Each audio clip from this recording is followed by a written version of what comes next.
প্রিয় শ্রোতাগণ, কেমন আছেন সবাই? আশা করি সবাই ভালো আছেন। আবার একটি নতুন গল্পে আপনাকে স্বাগতম জানাই। বিভিন্ন ভৌতিক রহস্য অলৌকিক গল্প দিয়ে সাজানো আমাদের এই ভয়ের ঠিকানা ইউটিউব চ্যানেল। আজকের গল্প আমরা শুনতে চলেছি রবি ঠাকুরের ক্ষুদিত পাষাণ। এর আগে আমাদের একটি এপিসোডে রবি ঠাকুরের লেখা কঙ্কাল গল্পটি রয়েছে। আপনারা যদি চান বলতে পারেন গল্পটি কেমন হয়েছে কমেন্টে। শোনা যায় যে রবি ঠাকুর গুজরাটের এক প্রাসাদে থাকাকালীন ক্ষুদিত পাষাণ গল্পটি লেখার অনুপ্রেরণা পান। তবে কি এই গল্পটি বাস্তব অভিজ্ঞতা থেকে লেখা সেটা আমাদের জানা নেই। গল্পটি নেওয়া হয়েছে গুচ্ছ গল্পের অন্তর্গত থেকে। গল্পটি লেখা হয় 1895 সালে। শ্রোতাদের সুবিধার জন্য গল্পটি সহজ ভাষায় করে নেওয়া হয়। আজকে কণ্ঠে আমি বিকাশ, আপনারা শুনছেন ভয়ের ঠিকানা ইউটিউব চ্যানেল। শুরু হচ্ছে ক্ষুদিত পাষাণ।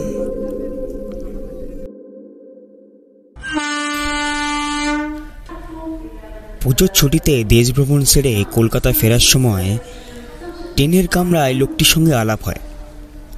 তার বেশভূষা দেখে প্রথমে তাকে পশ্চিম দেশীয় মুসলিম বলে ভ্রম হয়েছিল। পরে তার কথাবার্তা শুনে তো আমি আর আমার আত্মীয় বেশ দ্বন্দ্বে পড়ে গিয়েছিলাম। তার হাব ভাব দেখে মনে হচ্ছিল যেন তার পরামর্শ নিয়েই বিশ্ববিদ্যাতা সব কাজ করেন।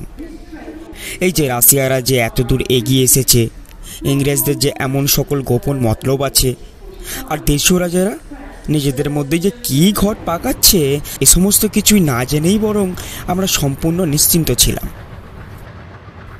আমাদের অজ্ঞতা দেখে ভদ্রলোক একটু হেসে বললেন, There happen more thing in heaven and earth, Horatio, than a reporter in your newspaper. আমরা এই প্রথমবার বাড়ি থেকে বেরোচ্ছি। এরম মানুষ আগে দেখিনি। তাই লোকটি রকম সকম দেখে একটু অবাক হয়ে গেলাম। সব বিষয়ে তিনি সমানভাবে সাবলীন। কখনো বিজ্ঞান নিয়ে কথা বলছেন, তো কখনো তার পর মুহূর্তেই বেদের ব্যাখ্যা করছেন, আবার হঠাৎ কখনো গড়গড়িয়ে পার্সি বয়াতা ওড়াতে লাগছেন। আর এই বিষয়ে আমাদের দুজনের বিন্দুমাত্র জ্ঞান না থাকায় সমানে সে ভদ্রলোকের প্রতি আমাদের শ্রদ্ধা ভক্তি চড়চড়িয়ে বাড়তে লাগলো। আমার আত্মীয়টি আবার থিওফিস্ট, অপ্রাকৃতিক জিনিসপত্রের প্রতি তার বেশি একটু ঝোঁক। তাই তার মনে হতে লাগলো আমাদের এই সহযাত্রীটি কোনো ঐশ্বরিক ক্ষমতার অধিকারী, কোনো একটা অপূর্ব ম্যাগনেটিজম বা দৈত্য অথবা সূক্ষ্ম শরীর অথবা ওই রকম কিছু একটা ক্ষমতা উনি রপ্ত করেছেন।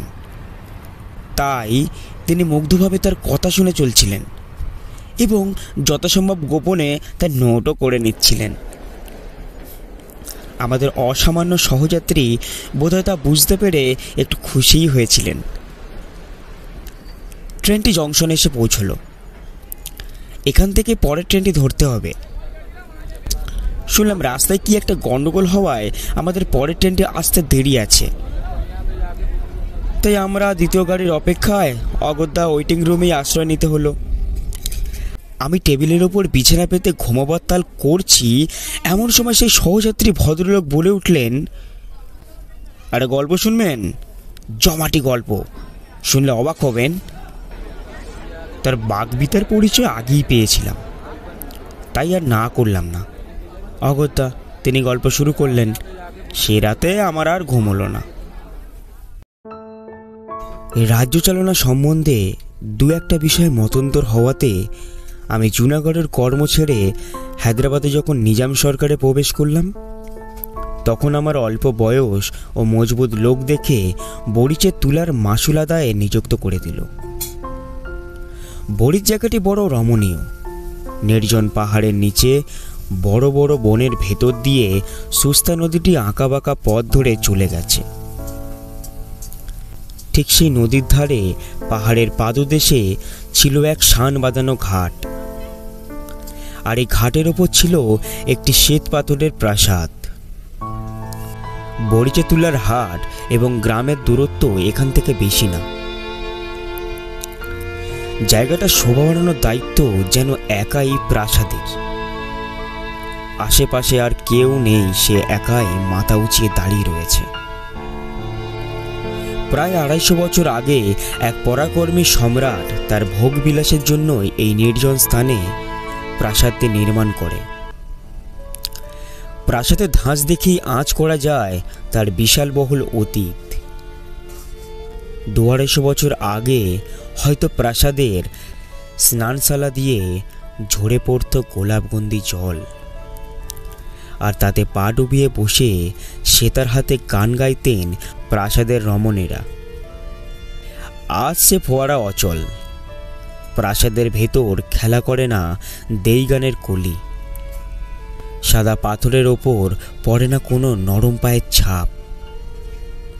এখন এটি আমার মতো সঙ্গীহীন মাসুল কালেক্টরের বিশাল এবং নির্জন বাসস্থান। আপিসের বৃদ্ধ কেরানি করিম খাঁ আমাকে সাবধান করে দিলেন, দিনের বেলা যত ইচ্ছে থাকুন, কিন্তু খবরদার এখানে রাত্রি যাপন করার কথা ভাববেন না। আমি সেই কথা হেসে উড়িয়ে দিলাম। চাকর বাকররা বলল তারা সন্ধ্যা পর্যন্ত যা কাজ করার করবে, কিন্তু রাতে এখানে কেউ থাকবে না। আমি আবারও হেসে বললাম, তথাস্তু। এবারের এমনই বদনাম যে রাতে চোরেরাও এর আশেপাশে ঘেঁষত না। প্রথম প্রথম এর দমচাপা নির্জনতা আমার বুকের ওপর ভারের মতো চেপে থাকত। আমি যতটা পারতাম বাইরে থাকতাম। সারাদিনের কাজকর্ম সেরে শান্ত অবসন্ন দেহ ফিরে ঘুমিয়ে পড়তাম। কিন্তু এক সপ্তাহ যেতে না যেতেই ওই বিশাল প্রাসাদের নেশা আমায় চেপে বসল। বিশ্বাস করুন, তার বর্ণনা করা আমার পক্ষে ভারী কঠিন। কাউকে বিশ্বাস করানো প্রায় দুঃসাধ্য মনে হয়। পুরো বাড়িটা মোহের অদৃশ্য বাঁধনে আমায় ক্রমশ বেঁধে ফেলতে লাগলো। বাড়িতে পা দেওয়া মাত্রই বোধ করি ব্যাপারটা শুরু হয়েছিল। তবে প্রাসাদের ইট, কাঠ, পাথর আমায় তার অস্তিত্ব ভয়ঙ্কর আনুষ্ঠানিকভাবে অনুভব করালো। আর সেই দিন তার কথা আমার এখনো মনে আছে। তখন গ্রীষ্মকাল, বাজার নরম, আমার হাতে বিশেষ কোনো কাজ ছিল না। সূর্যাস্তের কিছুটা আগে আমি ঘাটের নিচে একটা ধাপে আরাম কেদরা নিয়ে বসে আছি। গ্রীষ্মের দাবদাহে সুস্তা নদী প্রায় শুরু হয়ে এসেছে। ওপারে বালির চর পরন্ত বিকেলে রঙিন হয়ে উঠেছে। এপারে স্বচ্ছ অগভীর জলের তলে নুড়িগুলি ঝিকঝিক করছে। সেদিন কোথাও বাতাস ছিল না। কাছের পাহাড়ে বন তুলসী, পুদিনা ও মৌরির জঙ্গল থেকে আসা একটা সুগন্ধ পুরো চারপাশটাকে একেবারে ভারাক্রান্ত করে রেখেছে। সূর্য পাহাড়ের আড়ালে বিদায় নিল, আর তখনই সারাদিনের নাটকের ওপর কেউ যেন পর্দা টেনে দিল। ঘোড়ায় চড়ে এক পক্ষ ঘুরে আসবো স্থির করে উঠবো করছি, এমন সময় সিঁড়িতে শুনলাম পায়ের শব্দ। সঙ্গে সঙ্গে পিছনে ফিরলাম। দেখলাম কেউ নেই।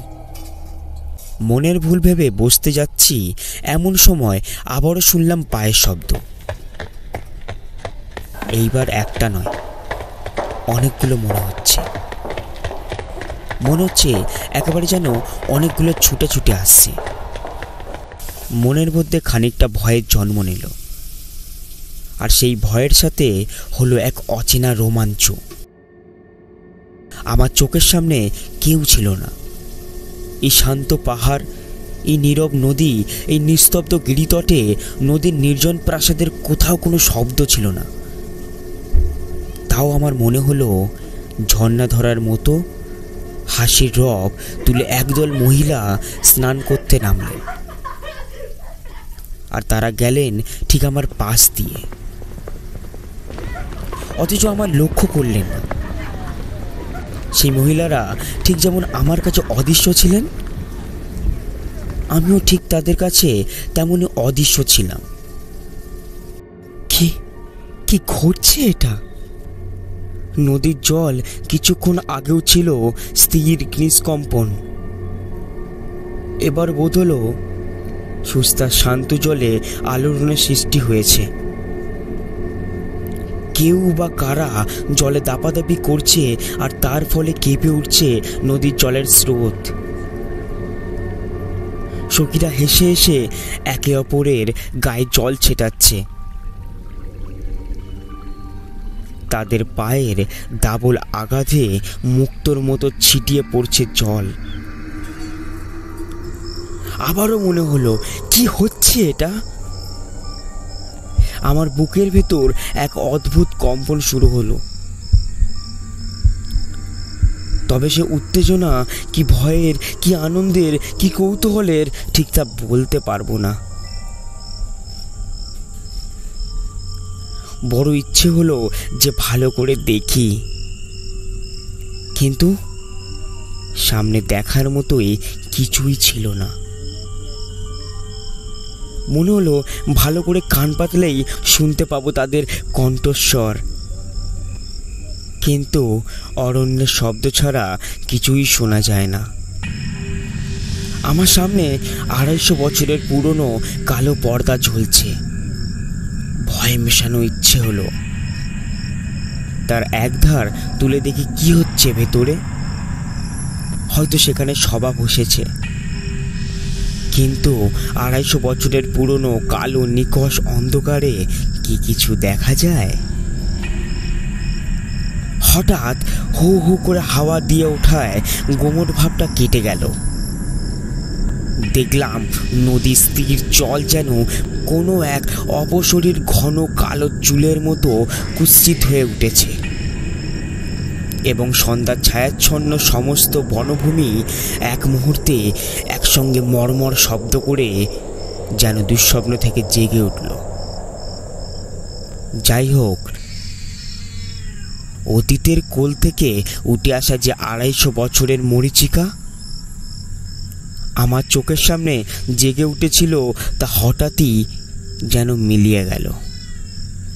যারা দেহহীন দ্রুত পদে শব্দহীন হাসতে হাসতে ছুটে সুস্তার জলের ওপর ঝাঁপ দিয়ে পড়ছিল, তারা উঠে ভিজে কাপড়ের জল নিংড়ে আমার পাশ থেকে চলে গেল না। বাতাসে যেমন আচমকা গন্ধ উড়িয়ে নিয়ে যায়, ঠিক তেমনই তারা এক নিঃশ্বাসে উড়ে চলে গেল তারা। এবার আরেকটা আশঙ্কা মাথা চাড়া দিল। এই নির্জনতার সুযোগ নিয়ে আমার ঘাড়ে কি কবিতা দেবী ভর করলেন? আমি খেটে খাওয়া মানুষ, তুলোর মাসুল আদায় করে পেট চালাই। বিদ্যা দেবী ঘাড়ে চাপলেই সর্বনাশ। ভাবলাম ভরপেট খেলে তবেই এর প্রতিকার হবে। খালি পেটেই এইসব নানা রোগের এসে ভর করে। তাই খানসাবাকে ডেকে তেল ঘি ভরপুর মোগলাই বানানোর হুকুম দিলাম।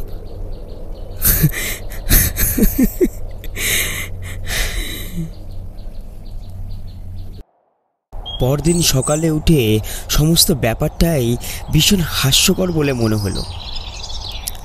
যথাসময় সাহেবের মতো সোলার টুপি পরে নিজের হাতে গাড়ি হাঁকিয়ে গড়গড় শব্দ করে কাজে বেরিয়ে পড়লাম।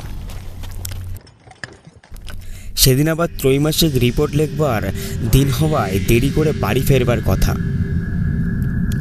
কিন্তু সন্ধ্যা হতে না হতেই কি যেন আমাকে বাড়ির দিকে টানতে লাগলো। কে টানতে লাগলো বলতে পারবো না,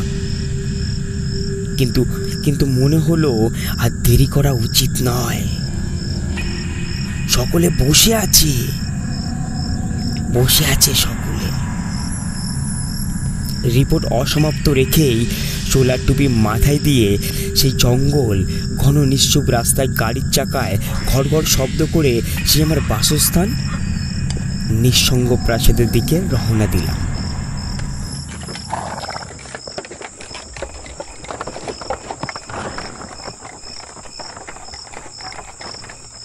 অনেকটা পথ পেরিয়ে প্রাসাদে পৌঁছালাম। সিঁড়ির ওপরে সামনের দিকের ঘরটি বিশাল। 3 সারি বড় বড় খামের ওপর কার্য করা খিলান বিস্তীর্ণ ছাদটাকে ধরে রেখেছে। ঘরটি তার ব্যাপক শূন্যতার জন্য গমগম করতে থাকে। তখন সবে সন্ধ্যা নেমেছে, তখনও প্রদীপ জ্বালানো হয়নি।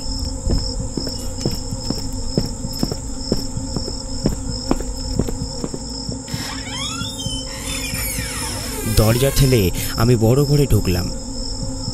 প্রবেশ করতেই মনে হলো যেন ঘরের মধ্যে তুমুল হট্টাগোল লেগেছে।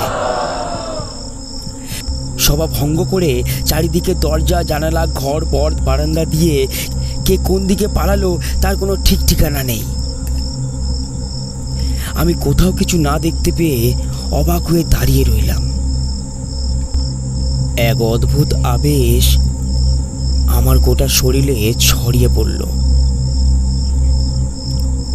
আর নাকে এলো বহু পুরনো তেল আর আতরের গন্ধ।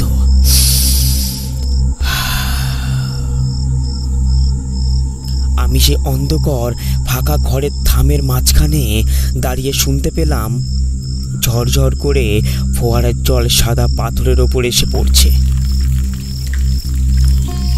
সেতারে বাজছে দুরূহ এক সুর। কোথাও যেন ভেসে আসছে পায়ের নূপুরের শব্দ, আবার কোথাও তমার ঘণ্টার অঞ্জলির শব্দ, কোথাও ঝাড়বাতির টুনটুন শব্দ, খাঁচার ভেতর বন্দি বুলবুলের গান, বাগান থেকে উঠে আসা সারসের ডাক। আবার আমার চারপাশে প্রেত লোকের আবহ সঙ্গীত পরিবেশন করতে শুরু করলো। মোহ উপস্থিত অবস্থায় আমার মনে হলো এই অদৃশ্য অবাস্তব ব্যাপারটাই জগতের একমাত্র, আর বাকি সব মিথ্যে মরীচিকা। এই যে আমি শ্রীযুক্ত অমুকের জ্যৈষ্ঠ পুত্র, তুলার মাসুল আদায় করে 450 টাকা বেতন পাই। আমি যে সোলার টুপি এবং খাটো কোর্তা পরে টমটম হাঁকিয়ে আপিস করতে যাই, এ সমস্তই আমার কাছে এমন এক অদ্ভুত হাস্যকর মিথ্যে বলে মনে হলো যে এতটাই যে বিশাল নিস্তব্ধ অন্ধকারের মাঝখানে আমি হা করে হেসে উঠলাম।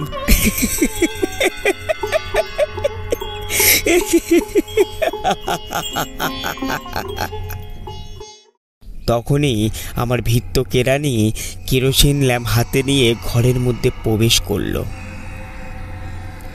হুজুর, সে আমাকে পাগল ভাবলো কিনা জানি না, কিন্তু আমার মনে পড়ে গেল আমি অমোক চন্দ্রের জ্যৈষ্ঠ পুত্র শ্রীযুক্ত অমোকনাথ বটে। আমার আরেকটা পরিচিতও আছে এখানে, পরিবারের প্রতিনিধি। এটি তাই জন্য সময়কে হুট করে পাগল প্রমাণ হলে চলবে না। এই যে মায়াময় কাণ্ড, এই যে অনন্ত সুরের তালের কথা, এইসব বোঝা আমার কম্য নয়। এর পাশাপাশি এ কথাও সত্যি যে আমি বরিচের হাটে তুলোর মাসুল আদায় করে মাসে 450 টাকা বেতন পেয়ে থাকি।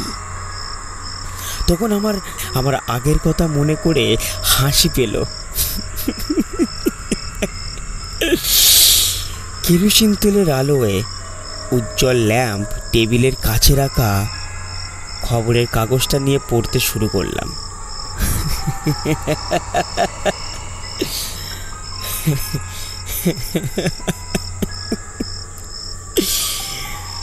তখনও আমার হাসির দমক থামেনি। কাগজ পড়া শেষ করে এবং মোংলাই খাওয়ার পর ঘরের এক কোণায় টিম প্রদীপটা নেমে দিয়ে বিছানায় গাটা এলিয়ে দিলাম।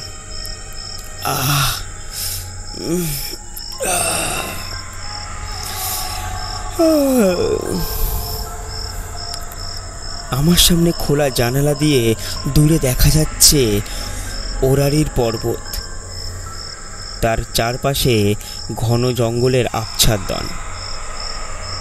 পাহাড়ের লক্ষ লক্ষ মাইল পরে বিরাজ করছে একটি মাত্র উজ্জ্বল নক্ষত্র।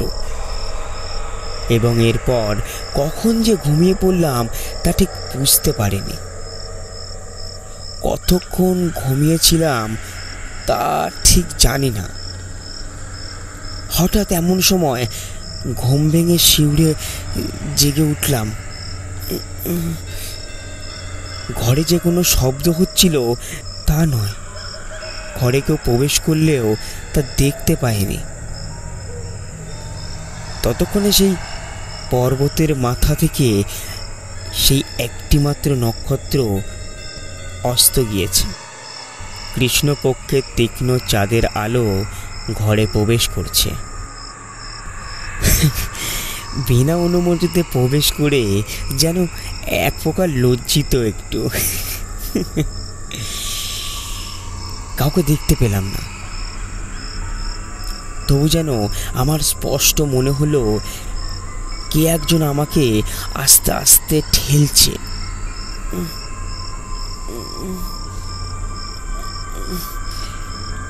আমি জেগে উঠতেই সে কোনো কথা না বলে কেবল তার আংটি পরা 5টি আঙুল আমার সামনে খেলিয়ে অতি সাবধানে তাকে অনুসরণ করতে আদেশ করল। আমি মন্ত্রমুগ্ধের মতো অতি চুপি চুপি উঠলাম। আমায় ছাড়া অগন্তি জানালা দরজা ফাঁক ফোকর বিশিষ্ট এই বড় প্রাসাদে আর কোনো প্রাণী না থাকলেও ভয় হতে লাগলো, প্রচণ্ড ভয়। পাছে কেউ জেগে ওঠে, তাই প্রাসাদের অধিকাংশ ঘর বন্ধ থাকত এবং আমি সেখানে কখনো যাইনি। সে রাতে চুপিসারে প্রায় নিঃশ্বাস বন্ধ রেখে সেই অদৃশ্য আহ্বানকারীকে অনুসরণ করে আমি যে কোথায় যাচ্ছি তা আজও স্পষ্ট করে বলতে পারি না। কত সরু অন্ধকার পথ, কত লম্বা বারান্দা, কত গম্ভীর নিস্তব্ধ সুবিশাল সভাঘর, সব পেরিয়ে কোথায় যে যেতে লাগলাম তার কোনো ঠিক নেই। অদৃশ্য দুটিটিকে, অর্থাৎ সেই নারীটিকে দেখতে পাইনি ঠিকই, কিন্তু তার চেহারা আমার মানুষ চোখকে ভেসে উঠল। আরব্য রমণী, ঝোলা আস্তিনের ভেতর দিয়ে তার শ্বেত পাথরের মতো টকটকে ফর্সা নিটোল হাত দুটো দেখতে পাচ্ছি। টুপির প্রান্ত থেকে মুখের ওপর পর্যন্ত রয়েছে একটি সূক্ষ্ম আবরণ, কোমরে বাঁকা ছুরি বাঁধা। মনে হলো আরব্য উপন্যাসের সহর্ষ রজনীর একটি আজ উপন্যাসের দেশ থেকে উড়ে এসেছে। আমি যেন রাতের আধারে ডুবে থাকা রাস্তা ধরে হাঁটছি, আশপাশে আলোর লেশ মাত্র নেই, আর আমি বেরিয়েছি এক বিপজ্জনক অভিসারে। আচমকা আমার দুটি একটা নীল ঘন পর্দার সামনে গিয়ে থমকে দাঁড়িয়ে যেন নিচের দিকে আঙুল দিয়ে দেখালো। নিচে কি ছিল তা বুঝতে না পারলেও ভয়ে আমার বুকে হিমস্রোত বয়ে গেল। আমি অনুভব করলাম সেই পর্দার সামনে মাটির ওপর জরির কাজ করা রেশমের আলখাল্লা পরে বসে আছে এক কৃষ্ণাঙ্গ ব্যক্তি। তার কোলের ওপর খোলা তলোয়ার, দোপা মাটিতে ছড়িয়ে সে ঢুলছে।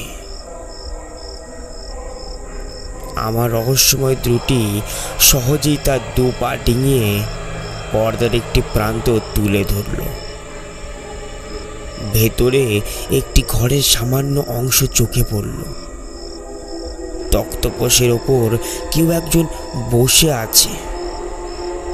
কে তা দেখা গেল না, শুধু দেখলাম জাফরান রঙের ফুলে ফেঁপে থাকা পাজামা পরা একজনার পায়ের নিচের অংশটুকু। জুড়ি পাকানো নাগরাই পরা সুন্দর দুটি পা গোলাপি মখমলের মতো আসনের ওপর অলসভাবে বিরাজ করছে। মেঝের এক পাশে নীলাভ স্ফটিকের পাত্রে কতগুলো আপেল, নাশপাতি, নারাঙ্গি ও প্রচুর অরাঙ্গের গুচ্ছ। তার পাশে দুটি পেয়ালা এবং স্বর্ণাভ মদিরার কাঁচপাত্র অতিথির জন্য অপেক্ষা করছে। ঘরের ভেতর কোথাও একটা ধূপ জ্বলছিল মনে হয়। তার অপূর্ব সুন্দর গন্ধে চারপাশ ভরে গেছে। আমার ঘোর লেগে গেল।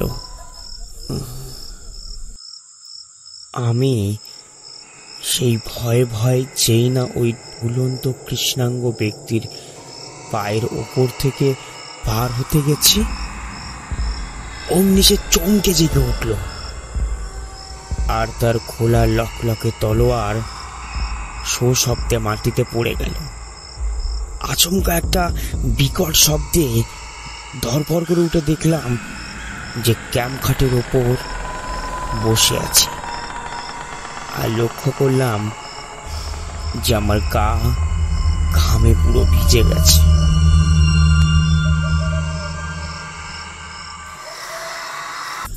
ভোরের আলোয় চাঁদটা আবছা হয়ে এসেছে। রাত জাগার ক্লান্তিতে আমার শরীর প্রায় ভেঙে আসার জোগাড়। শুনতে পেলাম বদ্ধ পাগল মেহের আলী রোজকার মতো ভোরবেলায় ফাঁকা রাস্তায় চিৎকার করে হেঁটে চলেছে। তো বাজাও সব ঝুটে, তো বাজাও সব ঝুটে, তো বাজাও সব ঝুটে, সব ঝুটে। আমার দিনের সঙ্গে রাতের মধ্যে ভারী গোলমাল বেঁধে গেল। রোজ সকালে ক্লান্ত দেহে কাজে যেতাম এবং মায়াবিনী রাতকে মনে মনে অবিরাম সাপসাপান্ত করতাম। আবার সন্ধ্যার পর এই রোজকার কর্মজীবন ও তার চারপাশটা নিতান্ত তুচ্ছ বলে মনে হতো। সন্ধ্যার পর আমি যেন এক নেশার জালে আষ্টে পিষ্টে জড়িয়ে পড়তাম। শত শত বছরের কোনো এক ইতিহাসের গল্পের কোনো এক অপূর্ব ব্যক্তি হয়ে উঠতাম। তখন আর বিলিতি খাটো কুর্তা আর আন্তশান্ত প্যান্টালুনের মানাতো না। তখন আমি মাথায় তুলে নিতাম টকটকে লাল মখমলে ফেস, ঢিলে পাজামা, ফুলকাটা অঙ্গাবরণ আর রেশমের ঢিলে চোঙ্গা পরে রঙিন রুমালে আঁতর লাগিয়ে বহু যত্নে সাজসজ্জা করতাম। সিগারেট ফেলে দিয়ে গোলাপ জল পূর্ণ বিশাল খাঁচকাটা আলবোলা নিয়ে উঁচু কেদারায় বসতাম। কোনো এক অপূর্ব অনুষ্ঠানের জন্য প্রস্তুত হতাম। তারপর যত রাতের অন্ধকার বাড়ত, ততই কি যে এক অদ্ভুত ব্যাপার ঘটত, তার বর্ণনা আমি আজও করতে পারবো না। কিন্তু তাদের অনুসরণ করে আমি রাত ভোর নানা ঘরে ঘুরে ঘুরে বেড়াতাম। একদিন সন্ধ্যাবেলায় একটা বড় আয়নার দুদিকে দুটি বাতি জ্বালিয়ে বাদশাহের মতো সাজসজ্জা করছি।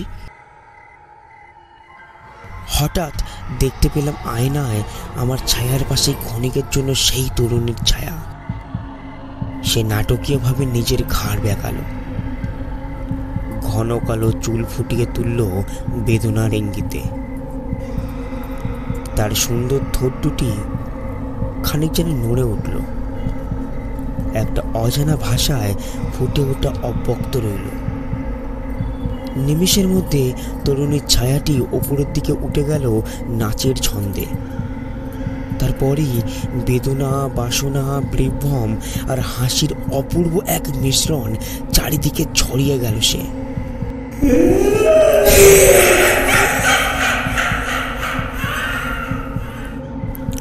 আমায় একা থাকতে দেখেই যেন উড়ালে পর্বতের সমস্ত সুগন্ধ লুট করে নিয়ে আসা দমকা হাওয়া ঘরের বাতি দুটো নিভিয়ে দিয়ে আমায় ঘিরে ধরল।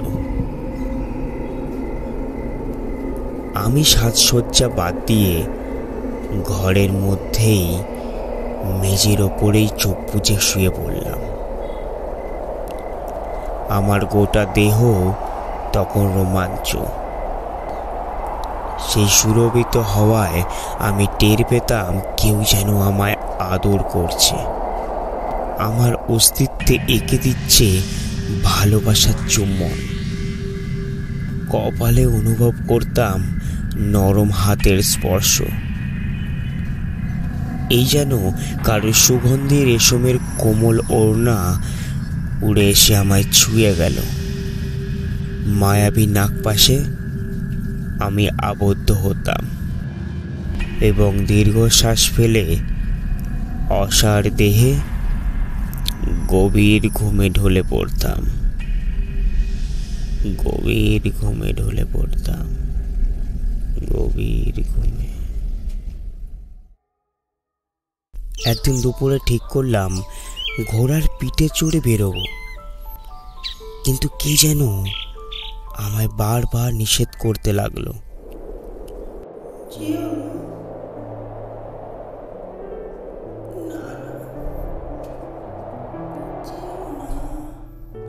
সেদিন আর কোনো নিষেধ মানব না ভেবে যেই না কাঠের তাক থেকে টুপি আর কুর্তা নামিয়ে পরবার তাল করেছি, অমনি সুস্তা নদীর বালি আর পাহাড় থেকে শুকনো পাতার ঝড় তুলে আমার টুপি আর কুর্তা উড়িয়ে নিয়ে গেল।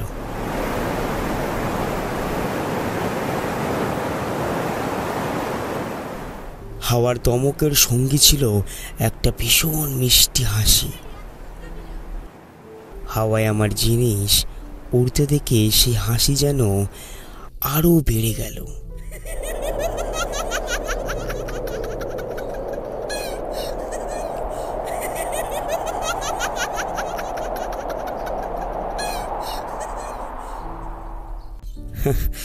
সেই দিন আর ঘোড়ায় চড়া হলো না। তবে থেকে কুর্তা আর সাহেবি টুপি পরা ছেড়ে দিয়েছি। আবার সেই দিন মাঝরাতে বিছানার উপর বসে শুনতে পেলাম কে যেন গুমড়ে গুমড়ে কাঁদছে।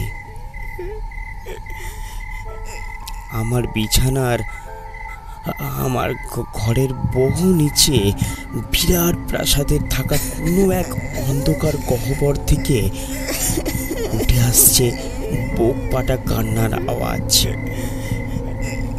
সেই আধ ভেজা অন্ধকারে আমায় যেন কেউ কেঁদে কেঁদে বলছে,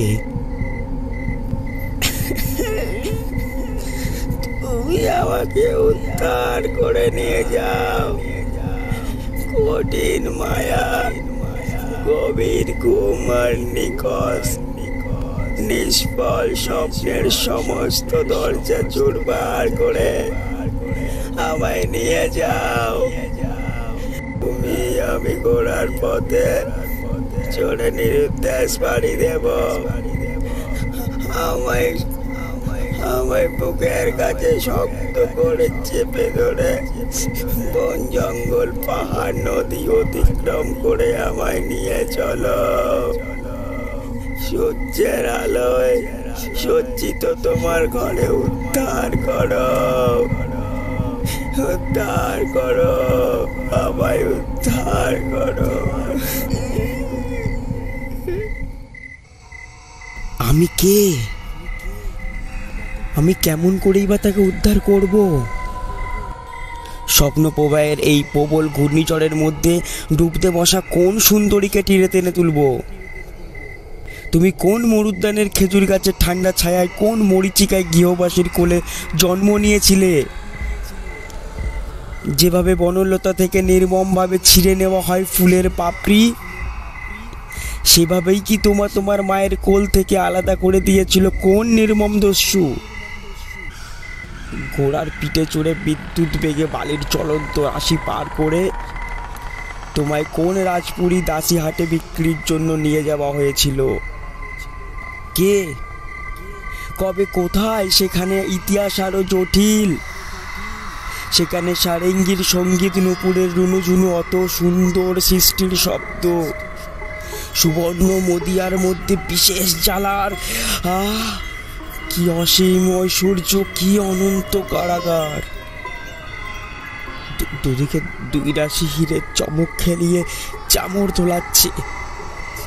বাচ্চার মণিমাণিক্য যুক্ত নাগরায়ের কাছে লুটিয়ে পড়ছে। বাইরে দেবদূতের মতো খোলা তরোয়াল হাতে যমদূতের মতো দাঁড়িয়ে রয়েছে পাহারা। এই ঐশ্বর্য প্রবাহ রক্তে রাগানো এই প্রত্যেক পাকে রয়েছে ঈর্ষার হাতছানি। এই প্রবাহের মধ্যে ভেসে মরুভূমি পুষ্পমঞ্জুরি, তুমি কোন নিষ্ঠুর মধ্যে অবতীর্ণ হয়েছিলে? তোমার অদৃষ্টে ছিল কোন মর্মান্তিক পরিণতি? এমন সময় আমার স্বপ্নের প্রবাহ ভেঙে দিল বদ্ধ উন্মাদ মেহের আলীর ক্রুদ্ধ চিৎকার। তোপাত যাও, সব ঝুঠে, সব ঝুঠে, তোপাত যাও, তোপাত যাও, সব ঝুঠে, তোপাত যাও, সব ঝুঠে।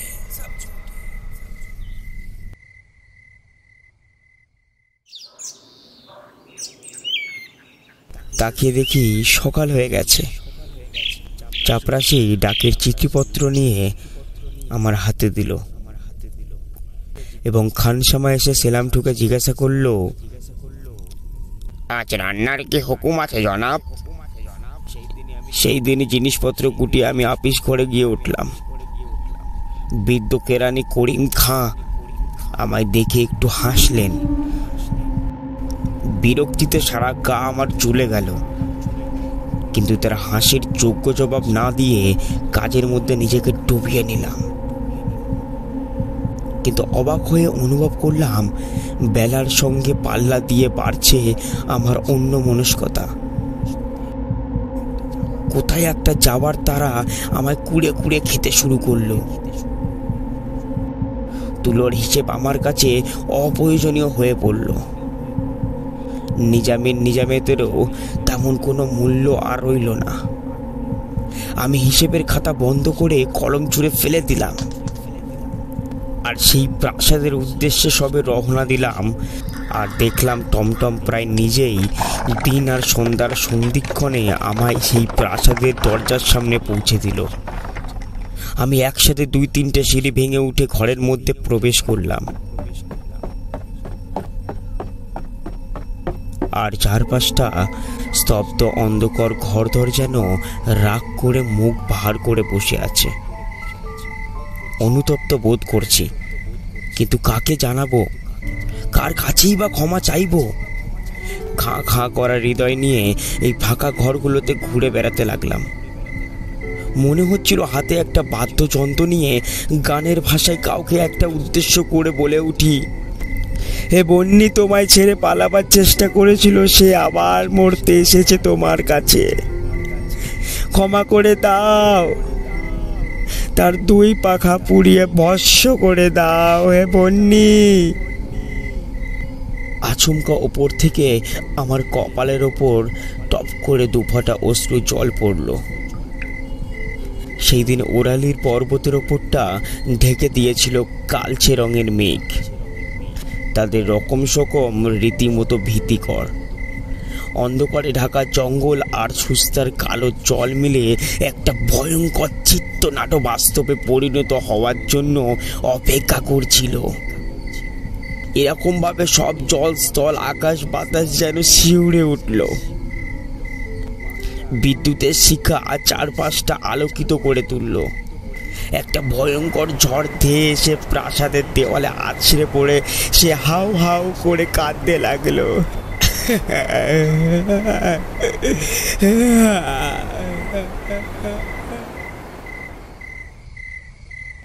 আজ চাকর বাকররা অফিস ঘরে ছিল, তাই এখানে আলো জ্বালানোর মতো কেউ ছিল না। তার ওপর রাতটা ছিল অমাবস্যার। সেই নিকষ কালো অন্ধকারেও স্পষ্ট অনুভব করলাম ঘরে রয়েছে এক মহিলা পালঙ্কের নিচে মেঝেতে উপরে শুয়ে কুটি কুটি করে নিজের চুল ছিঁড়ছে। তার ফর্সা কপাল থেকে রক্ত ঝরে পড়ছে।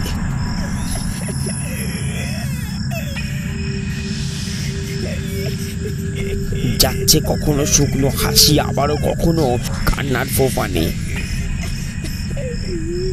প্রচণ্ড রাগে বসে সে নিজের পরনের পোশাক ছিঁড়ে ফেলছে। হাত দুটো মুঠো করে নিজের সজোরে আঘাত করছে নিজের বুকের ওপরে। খোলা জানলা দিয়ে গর্জন করে ঘরে ঝোড়ো হাওয়া প্রবেশ করছে, আর মুষলধারে বৃষ্টি মহিলাটির হিমদেহ ভিজিয়ে দিচ্ছে। ঝড় সারা রাত চললো, আর তার সাথে সেই মহিলার কান্না। আমি এক বুক দুঃখ নিয়ে ফাঁকা অন্ধকার ঘরে ঘুরে বেড়াতে লাগলাম। কোথাও কেউ নেই, কোথাও না। আমি কাকে সান্ত্বনা দেব? এই প্রচণ্ড অভিমান কার? এই অশান্ত আক্ষেপ কোথা থেকে মাথা তুলছে? এই বিভ্রান্তিময় সময়ে আবার সেই পাগল চিৎকার করে উঠল, সব ঝুট হ্যায়, তবা যাও, তবা যাও। ভোর হয়েছে। এই দুর্যোগের দিনেও মেহের আলীর ছুটি নেই। সে প্রাসাদ প্রদক্ষিণ করে চিৎকার করে চলছে। আমার মাথাতে হঠাৎ একটা চিন্তা খেলে গেল। এই মেহের আলীও হয়তো আমার মতো এই প্রাসাদে কখনো বাস করেছিল। এখন হয়তো পাগল হয়ে বেরিয়ে এলেও এই প্রাসাদের রাক্ষসীর মায়া থেকে মুক্তি পায়নি। তাই তো রোজ সকালে প্রাসাদ প্রদক্ষিণ করতে আসে। আমি এত ঝড় বৃষ্টির মধ্যেও এক ছুটে সেই পাগলের কাছে গিয়ে জিজ্ঞাসা করলাম, মেহের আলী, ক্যা ঝুটে রে? সে কথার জবাব না দিয়ে আমায় ঠেলে ফেলে দিল। ইয়া, সব ঝুটে। অজগর সাপের মতো ঘূর্ণায়মান পাখির মতো প্রাসাদের চারপাশে ঘুরে পাক খেতে লাগলো মেহের আলী। আর নিজেকে সতর্ক করার জন্যই বারবার মুখ থেকে বেরিয়ে এলো সেই অপরিচিত চিৎকার, সব ঝুটে, সব ঝুটে, তবা যাও, তবা যাও, সব ঝুটে, তবা যাও। আমি এক দৌড়ে পাগলের মতো অফিসে গেলাম। গিয়ে করিম খাঁ সাহেবকে ধরলাম। সব জানতে চাই, সব জানতে চাই। কি ওই প্রাসাদের ইতিহাস? আমি সব জানতে চাই, সবটা। বৃদ্ধের মুখে যা শুনলাম তার সারমর্ম এই,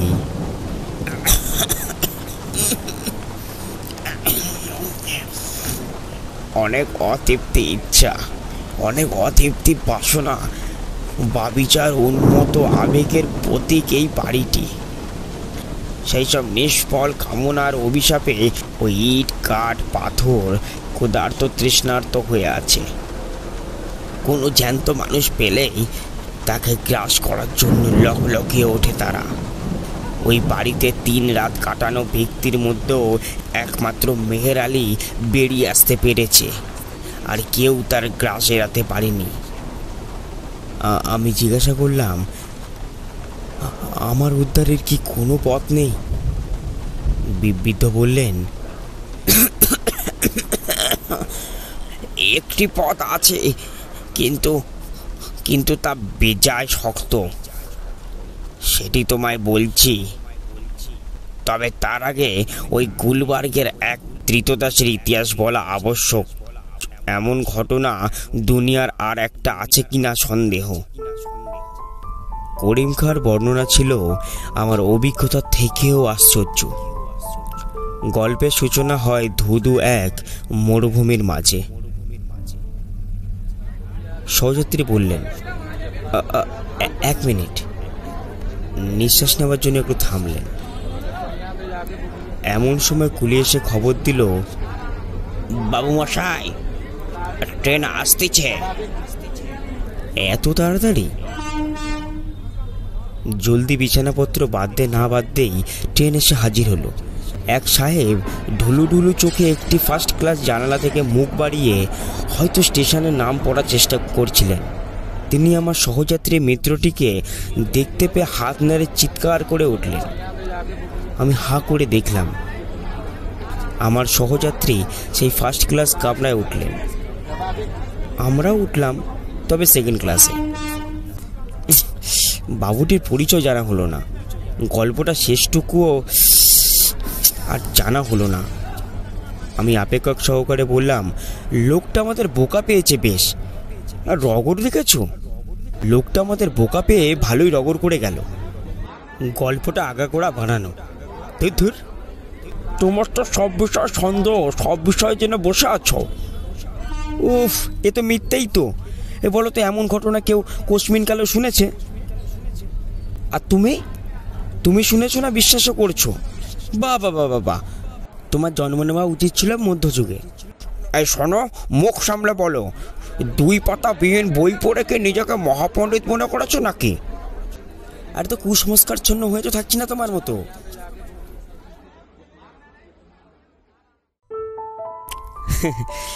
শ্রোতাদের উদ্দেশ্যে বলে রাখি যে খোদিত পাষাণের আশ্চর্য গল্পের বাস্তবিকতা নিয়ে আমার আর আমার আত্মীয়ের জোর তর্ক ঝগড়ায় গড়ায়, এবং সেই ঝগড়া আমাদের সুকু সম্পর্কের দাড়ি টেনে দেয়। কেমন লাগলো গল্প শুনে? যদি ভালো লেগে থাকে তাহলে কমেন্টে জানান কেমন হয়েছে আজকের গল্প। আরও এমন গল্প শুনতে চ্যানেলটিকে সাবস্ক্রাইব করতে ভুলবেন না। শেয়ার করে ভালোবাসা সবার মাঝে ছড়িয়ে দিন, আর লাইক করে উৎসাহ বাড়িয়ে তুলবেন।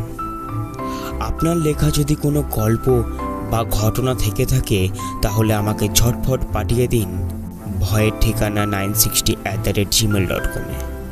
আমাকে যদি সোশ্যাল মিডিয়াতে ফলো করতে চান, ডেসক্রিপশানে লিঙ্ক দেওয়া থাকবে, ওখান থেকে ফলো করতে পারেন। আজকের জন্য বিদায়। আবার দেখা হবে নতুন একটা গল্পের সাথে, বা আপনার পাঠানো কোনো গল্প বা ঘটনার সাথে। ধন্যবাদ। সব ঝুট है। तो बचाओ, तो बचाओ, तो बचाओ। सब झूठ है।